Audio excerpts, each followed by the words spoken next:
শোনেন, সরকার স্বীকার করে না যে সরকারের অভাব আছে, স্বীকার করে। সরকার সংসদে বলে কি যে আমাদের তেল আছে, ওইদিকে আমি জিজ্ঞাসছিলাম না যে আপনি স্বীকার করেন সমস্যা আছে কি আছে না, বললাম না সংসদে। নাম কি আপনার? আচ্ছা আচ্ছা, এখন সরকার যেহেতু স্বীকার করে না, কিন্তু সারাদিন কারেন্ট থাকে না, আমরা এই কারণে একটা মোমবাতি করে দিই।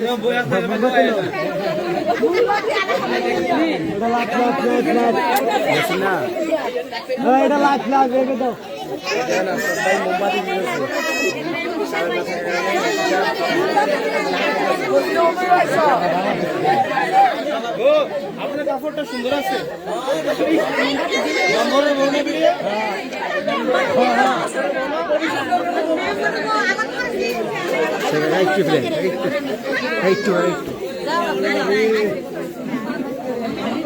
বাচ্চাদের না।